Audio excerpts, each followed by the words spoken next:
On this episode of Karishma Connect, I got chatting with Soham Thacker, founder of Gamerji, which is an esports tournament platform in India that is providing gamers of today a whole lot of opportunities to explore and pursue their passions. A while ago, I was writing for Digital Studio. I was the editor there, and I remember writing about gaming and esports as a booming field with so many different diversities of audiences jumping onto the trend. Today, it's become a phenomena to look out for and perhaps even a future career opportunity for many. And he tells me more about that growth. He tells me about how he was a change maker in that environment by stepping into it quite early. His background, his passion towards gaming, and also why gamers need to prioritize health concerns as well to make sure that they are able to function in the long run. Go check out the episode. It's a very holistic conversation, got some amazing insights in there. And until the next one, stay tuned for more such episodes only on Karishma Connect every Sunday and Thursday. Ta-ta. Thank you so much, Soham, for joining me on Karishma Connect this morning. It's a pleasure to have you, and I look forward to getting to know all about Gamerji and how you started. It's my pleasure, Karishma, and thank you so much for having me here. Most welcome. Now, how I start on the show is by talking about the very thing that brought you here, which is your journey. So tell me about your journey so far in your own words. How's it been? How did you arrive where you are, and what's so special about it? Sure. So let me just rewind back a few years. Just a quick background. I was a computer engineer in the US for, I don't know, probably 12, 13 years and working as a programmer and a developer after I finished my graduation. I don't know, one fine day, a bug struck me and decided to pack my bags, come to India. My family still lives back in the States, but that's a conversation for another day. But after I moved here, I wanted to take a break from tech. Started literally selling tacos on the streets of Ahmedabad on a food truck. That's how I began my entrepreneurial journey. Fortunately, that food truck grew into 13 restaurants spread across the state over the course of 2.5 years. Got successfully acquired in 2015. Was fortunate to have a first exit. Post that, decided to come back into the tech space, started a service marketplace platform. Unfortunately, did not see the light of the day with that. Ran it for a couple of years until I decided to let it go. And then, throughout the journey, even during my college days, I've always been a gamer and an average gamer at it. You can compare me with anyone that you literally see in cafe shops or literally in the comforts of their bedrooms or in college campuses gaming. Yeah. Right? So I was one of them. And like any other gamer, always aspired to kind of make something out of myself in the space. Obviously, the passion about it was always there. One big gap that existed, so to say, was what can I gain out of it? At that point of time, obviously, the path to becoming a pro gamer was still very vague, and especially in a country like India, non-existent. Yeah. And then, rewinding back my journey or kind of looking back at it, I spent hours and hours doing something which I'm passionate about, but not gain anything out of it. So decided that there are obviously millions and millions of gamers like myself who fall in that semi-pro amateur space of gaming. And there could be a platform where they could compete and get rewarded for whatever skills they have, or ideally the skill sets that they possess. And also give them a chance to kind of elevate their gaming skills and eventually go to the path to pro. Like any other conventional sports, for example, if you look at football or cricket or whatever sport, there's always a path that is defined, right? You start playing literally in your building, and then obviously it moves on to playing for your school or your college and then the state, and hopefully reach the pros. Yeah. So that was non-existent in the esports or the gaming space. So a platform was a good first step to start your journey into that. And that's how Gamerji was conceptualized. The first version, me along with my CTO, we built it ourselves. Being programmers kind of helped. Saved us a few bucks there as well. With that, we launched the platform in July 2019 is when we launched the platform. That took part that we are still 5 years and counting into the industry. But yeah, that was my journey leading up to it. But you've expanded pretty quickly, I hear, right? Because you're also in the Middle East and you're also in India. How did that happen? How did you manage to crack that in such a little time? I think time also worked, right? Because that was the time when you started that gaming actually picked up for what it is. Correct.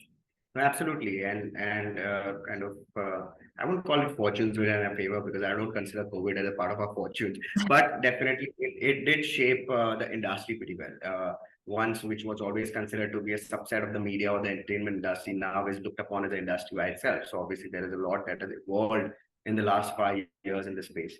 And then fortunately for us, we just had launched the platform when COVID hit. We just had stabilized the platform. And talking about numbers, in March 2020, we were probably catering to about 89,000 users cumulatively. That number to 1 million in 3 months. So that was something that obviously gave us the huge boost. And a lot of, so to say, the investment eyes or the venture capital eyes started looking in this direction. So we were fortunate enough to raise our seed round of capital towards November 2020. And that basically that carried on, that gave us also the momentum that we initially needed for the company to go further. Uh, we were only India centric till about late part of 22. So we obviously set our product market fit in the region, where we reached more than 6.5 million people playing now on the platform. And Middle East started to look as a very lucrative market, especially for two purposes.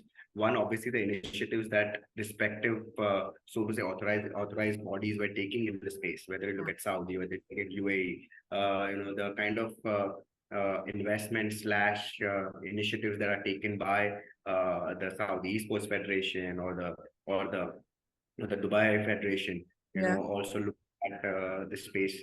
It also gave us that kind of an opportunity to launch our platform there. Obviously, gamers, and fortunately for us, the games are very similar as they are played across the globe. Whether you look at the likes of FIFA or PUBG Mobile or Call of Duty, these names are popular all across the world. So that makes it easier for us to expand.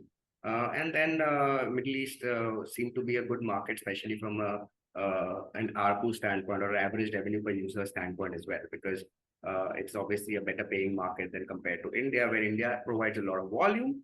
So we started capitalizing on the volume that we had generated from India and started to cater to tournaments outside, or especially in the Middle East, where there were gamers, but the quantum did not exist. So we started to capitalize on the quantum we had to provide the users there to participate in tournaments where competition already existed, rather than starting from scratch. So that kind of made some business sense, and that's how we started launching in Middle East. As of today, we are operational across UAE, Saudi, Qatar. These are the 4 countries that we are live against. And then with that, we also are looking to expand in the Southeast Asia market, ideally Philippines and Indonesia as well as we speak. We're still working on the licensing in those regions, but hopefully before the end of the year, we should be launching in those territories as well. Lovely. And then how would you assess the difference that you as a company are making in the gaming space for each of these regions? And also, to add to that, what is different in terms of how developed or undeveloped is the gaming scene across these different places? What's peculiar about them? Well, each region works very differently from a awareness or acceptability standpoint. Gamerji is a platform. What we are focused on is to create a better user experience, no doubt about it. But along with that, also work on technological tools which automatize esports, or ideally matchmaking AIs, conduction of the tournaments, which ideally is also managed manually by a lot of different competitors of ours. We started working on automatizing those tools, whether it be through image processing, whether it be through leveling, automated level matching for different gamers. So we started working on the technological assets, and that's how it helped us scale faster. Ideally in multiple tournaments simultaneously, having human powers back, that was not going to be scalable. So obviously starting with technological tools made it possible. So that also kind of sets us apart. And with that, the way the market scenario in different regions works very differently. For example, India still in its very early stages. There is a lot of there's a lack of governing body. Second, there is always a volatility of the rules, which involve or kind of merge real money with esports. So there's a lot of ambiguity there. And whereas when you look at other regions like the Middle East, that part is taken care of, but the awareness part is still building. The acceptance is much faster in the Middle East, which helps us grow faster in those regions. And then we talk about Southeast Asia, like I mentioned.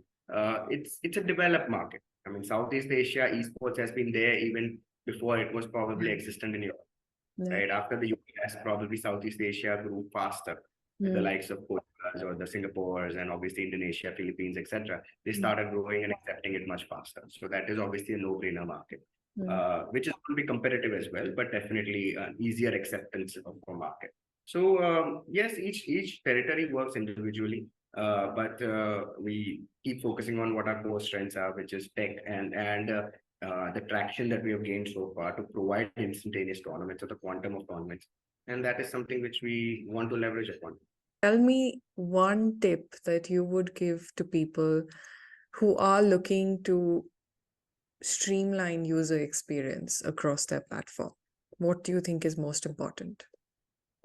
But the most important thing is asking your users or speaking with them. Right? A lot of founders or entrepreneurs make that mistake, and especially when you are in an online only kind of a business. You make a big mistake of assuming certain things, right? That this is pretty self-explanatory, especially the tech guys, and me being one of them. We figure that okay, this is something which is much easy for. It is very easy. I mean, if I can do it, anyone can do it. That's not the case. You have to understand the user mindset. Even till date, I make it a point to at least speak with about 50 to 60 of my users randomly on a weekly basis. I literally call 10 people every day. Obviously, as I'm speaking from the customer care or the feedback department, and I speak with them, that helps me understand what they are looking for or where they are struggling or if they are struggling. And that's how we keep evolving the user experience, and that obviously should be, a rule of thumb for any tech entrepreneur. And would you say that is the hope that humans have at the forefront of technology today? That aspect, do you think technology will be able to replace that human touch of actually picking up the phone and talking to a consumer and getting that user experience insight? Well, again, it can be divided between age groups or generations, right? I mean, if you're talking about the millennial generation, they are a mixed breed. There are some people who would love to pick up the phone and touch and feel. And the other side, you have the Gen Zs or now even Gen Alphas who don't prefer that on the other side, right? They prefer to do it themselves. They prefer to rather figure it out themselves rather than having a human touch to it. So obviously, and again, this is not generalized statement. It can vary from region to region or individual to individual, but that is kind of the trend. And the way the technological world has become, and we ourselves are so dependent upon it, that has definitely changed the user behavior. And online is the way to go with the increasing, so to say, human to human pricing, whether it be real, whether it be offline, whether it be events. Those things are not cheap anymore. Humans are more expensive than technology. Let's face it. So it's better off, from a business standpoint, to rely on technology. Interesting. And then I'm going to go back to that time when you started that business of tacos and then got acquired and all of that. Did you know about acquisition back then? Did you know about how it's going to turn out? And what were some of your lessons on funding? I had no idea how it operated. No idea, right? I mean, obviously, a lot of mistakes made. I mean, I can't count them on my fingertips, to be very honest. Starting from, especially when I moved to India, I had no idea about how to even set up a company here. Where the first mistake, so to say, what I made, I started a partnership organization. Now, little did I know that a partnership organization can never receive external funding. It has to be a private limited organization which can issue shares, right? It cannot be a couple of friends getting together and saying like, okay, you take 50%, I take 50%, let's start something, right? It does not work as simple. So obviously a lot of learnings went into that. Did not even know how to value a business. Very honest, though I got acquired, I did not know how to value it. Sometimes I ponder whether I could have literally fetched more money for it if I had known how to value my own business. So yeah, a lot of learnings go into the play, and especially during your first venture, from getting the licenses to literally, submitting your books of accounts or filing taxes. I had no idea about it. I came from one, a developed country where everything was so organized. Second, obviously, came from a tech background which had nothing to do with business. Literally, writing line of codes and codes did not teach me anything more than actually making products, which I'm proud of. But again, there's more to the world than that. Yeah. And then, obviously, how the venture capital world or the investment world or the valuation world operated, or what kind of structures. Even till Gamerji, I did not know what a preferential share versus an equity share, the differences were. I literally had to read through everything to understand. And that's a learning which you need to keep up with. I mean, yes, there are always some brilliant people out there to help you, but there has to be some basic knowledge that needs to be fed in. But for someone who doesn't have an idea about these things, even today is trying to start out, what do you advise them to first, where do you advise them to first scratch for gold? Well, one thing is, I realize that always good to have mentors. There are so many people out there who are more than willing to advise, mentor. Especially, I'm talking about industry veterans.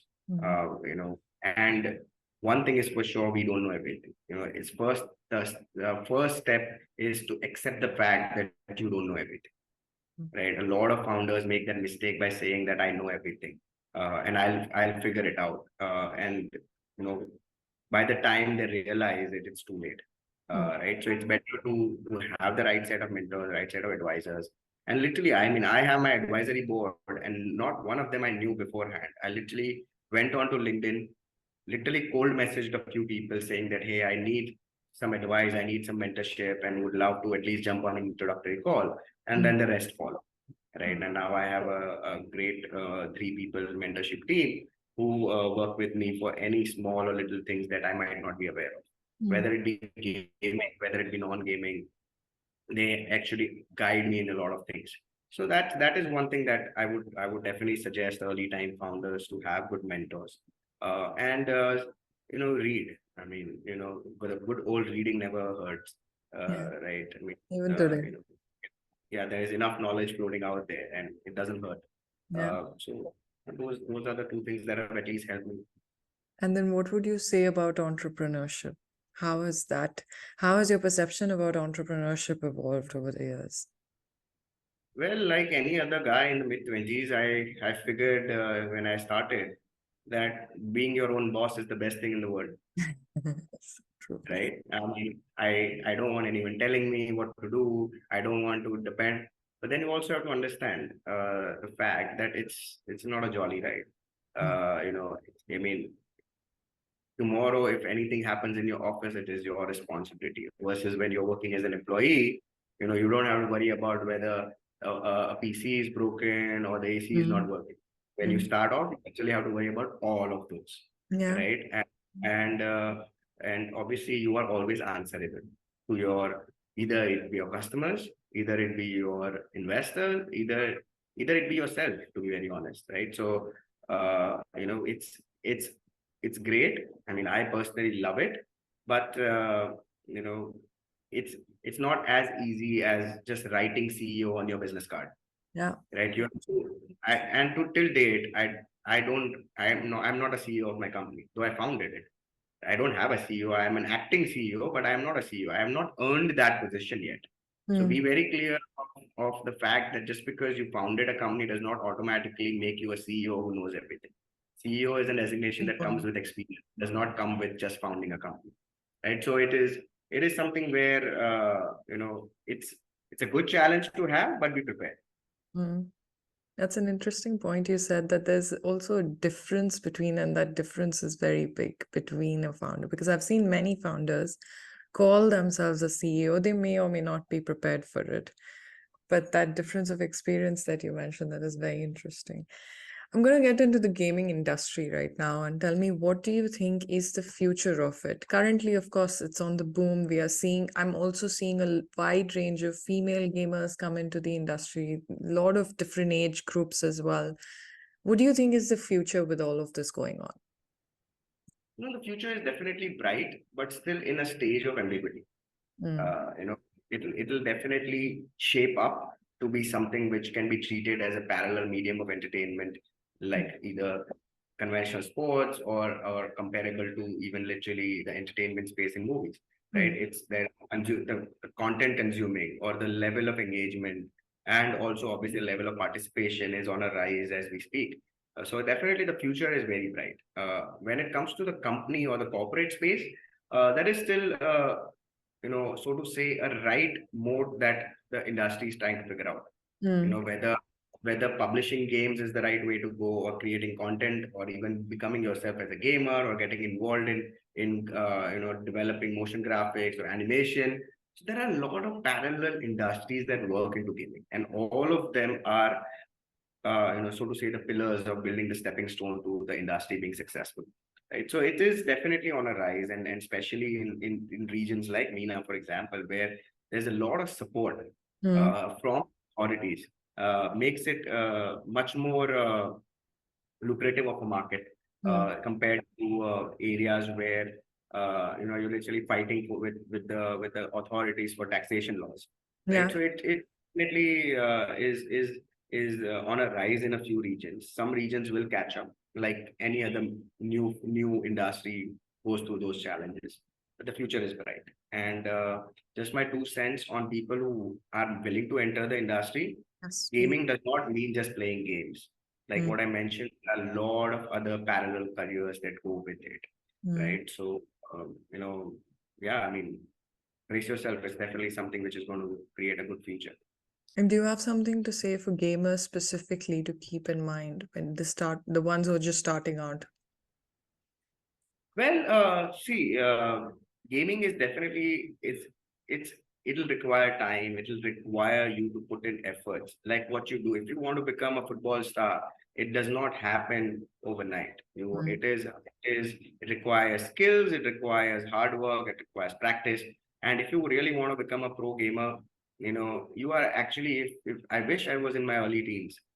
This is a good time to pursue it as a passion slash career, right? Because it is now getting accepted, and there is a lot of, so to say, support that is flowing into it. And with that being said, if you start off as gaming and you're passionate about it, always keep the parallel career options in mind. So you can you can be good at streaming content along with becoming a gamer, or you can be good at programming or developing animation or motion graphics along with becoming a gamer, right? So you are at least associated with the industry, and there's always a plan B. Yeah. So but I want to that's what. ask that, because the other aspect of gaming is also two things that come to my mind. One is the health aspect of it, right? We're sitting on a computer, we're sitting with digital technology all day long and playing. What's that going to impact on the health factor, which is again a concern? And the second aspect that comes to my mind is purely technical, which is the security aspect. How do you think these two need to be addressed by, be it by gamers or by companies, to kind of secure that future in a way that's not detrimental to the overall well-being of communities and societies? No, absolutely. And there has to be checks and balances in anything, right? Whether, and I keep going back to making a comparison with conventional sports, but there always has to be checks and balances. Up until a few decades ago, a term concussion did not exist, but it was a huge thing when it came to sports, right? People did not realize, especially contact sports. If you look at like the likes of American football or the likes of rugby or even wrestling, it did not exist. So every so to say industry needs to have its own checks and balances. And I completely agree with you in the fact that you can't spend 16 or 24 hours gaming. It's just not healthy. And a lot of initiatives have been taken by the games themselves to restrict the number of hours of play. For example, PUBG Mobile has restricted it to 4 hours, if I'm not wrong. 4 hours. You can't game for more than 4 hours a day from a single device. There always are workarounds about it, but that is what at least the games are trying.